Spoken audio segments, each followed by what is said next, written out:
Hi, everyone, and welcome to this interview with Michaela Sharpe. So, Michaela is an expert in non-clinical development for cell and gene therapy products, having worked in both biotech and large pharma, and having designed and implemented many um, non-clinical development programs for cell therapies, induced pluripotent stem cells, somatic cells, gene therapies, and tissue engineered products.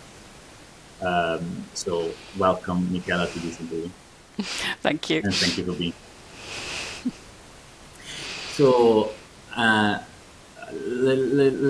like to start with this very interesting and basic question. So a number of products, a number of cell and gene therapy products have been approved, and have how have non-clinical development programs evolved uh, during these past 15 years? Have regulatory expectations changed?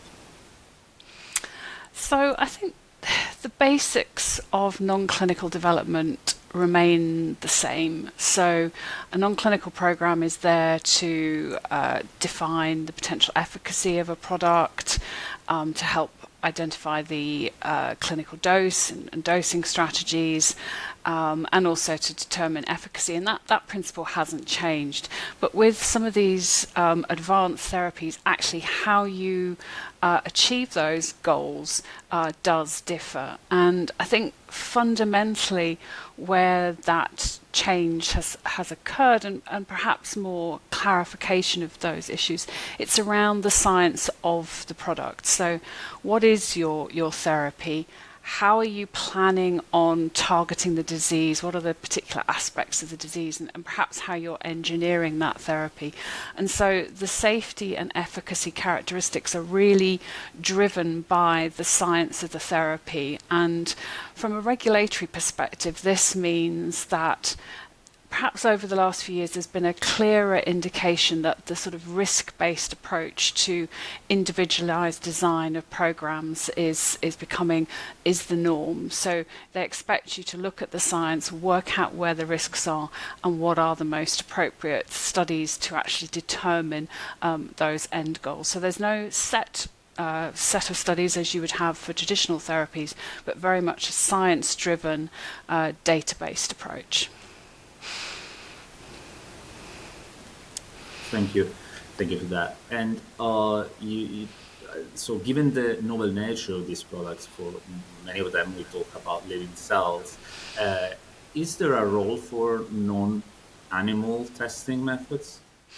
I guess the short answer to that is yes. And absolutely, there Okay. definitely is. But obviously, expanding on that. So, there's over the last few years, there's been a real rise in the number and types of in vitro or ex vivo and even in silico methods that are being developed. And certainly for some of these therapies, these may be really important technologies that potentially can be used. And this is something that's recognized by the regulatory agencies. So across the world, agencies are changing their guidances for the use of non-animal testing, and even actually in the US, the FDA are actually changing the legislation, all to say that, where it's appropriate, non-animal testing methods can be used to support the clinical translation of therapies, not just cell therapies,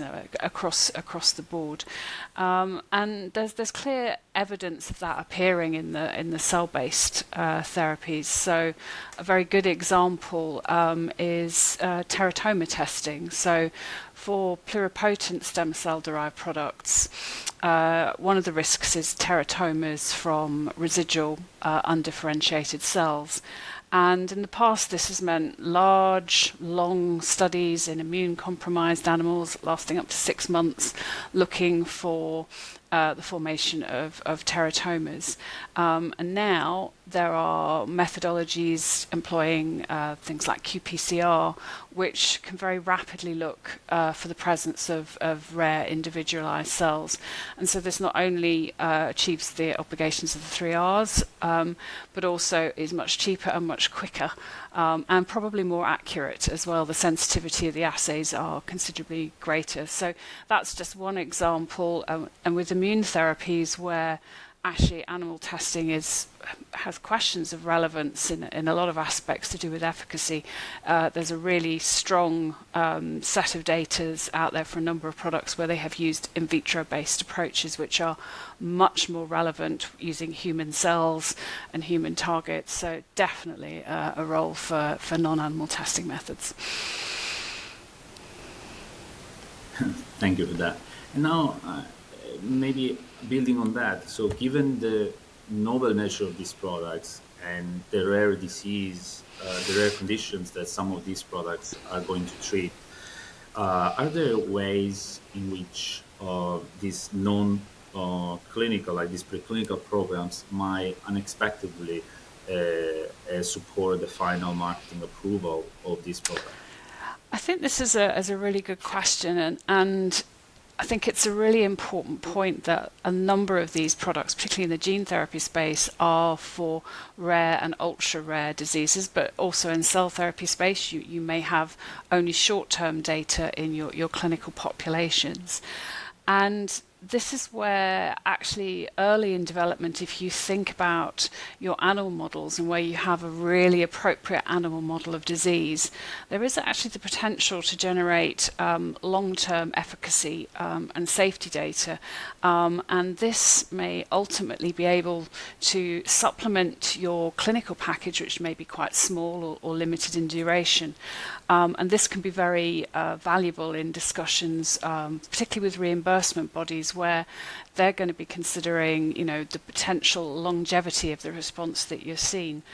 So just as a very brief example, recently it's been reported for studies in dogs with haemophilia, which have been treated with an AAV gene therapy. Data has now been presented for up to 10 years on the longevity of the response, sort of good safety data. So this is really supporting the potential of that therapy group for a long-term response in those type of diseases. And so that's really supportive data. So I think when you're starting on a program of work, particularly if it's a rare or I say type of ultra-rare disease, do think early that your preclinical data could be part of your support data package, because obviously you want to have the time to do those studies, but it really is something that people should consider perhaps early on in the sort of development. Obviously it's not always feasible, but where it is feasible it can be very powerful. Yeah, it always, it usually helps having a long-term vision. Even at a very early stage. Absolutely. And, so now, well, I'm glad to hear that. So from now, and I'm sure you found this, you've been in this situation many times over and over again. You are let's assume you're talking to a scientist, and a scientist who has novel research, whether it's cell or gene therapy, and they want to progress this research into a new clinical ready product, cell therapy product. What would be your three key tips to put them on the right track from a preclinical development perspective? I think first and foremost, think about your animal models, or your, I guess not even animal models, as we've just said, the models that you might be using, particularly to consider your efficacy and your safety. Really think about what is out there, what is available, what it can tell you, what it can't tell you, and have a really good view as to why you're choosing a given set of models. Sometimes it's very easy to fall into a trap of just doing because this is what everybody's done, but they may not be the most appropriate. And I'd say particularly with these new novel in vitro models coming along. So really think about what you're using and why, because it can really help to accelerate your program because you choose the right models for the right studies. And also, don't assume that a regulator wants a specific thing. There's often people will say to me, regulators want specific studies.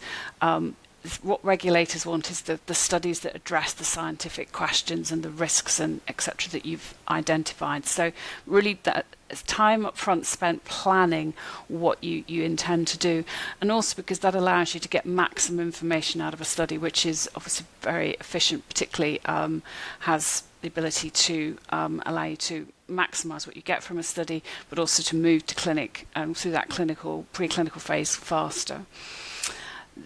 One of the other things to think about is your product.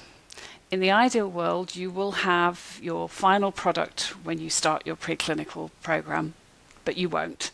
And so understanding how that product will change and how your early studies can support your preclinical development program, so you don't have to repeat too much. So understanding what the differences mean as they occur, and what is the impact on the data that you already have. So that also means you need to be working in close collaboration with your CMC colleagues so that you understand, because what you don't want them to be doing is to make a change and you have no idea that change has been made.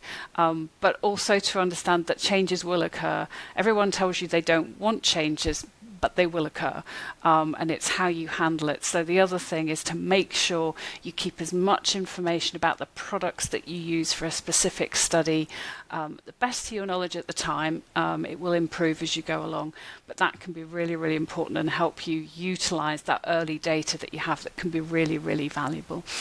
And I think the third point is engage with the regulators. There are various meeting types that you can have for very early engagement.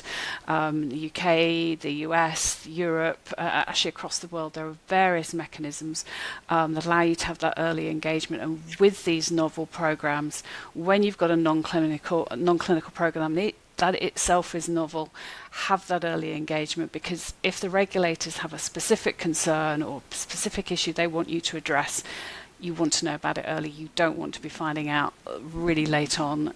So really make use of those meetings, because they're really valuable and really very, very helpful.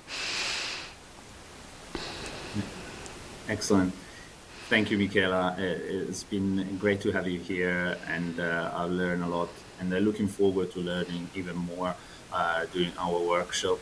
And with this, thank you one more time. And until our workshop, bye-bye. Thank you, bye. So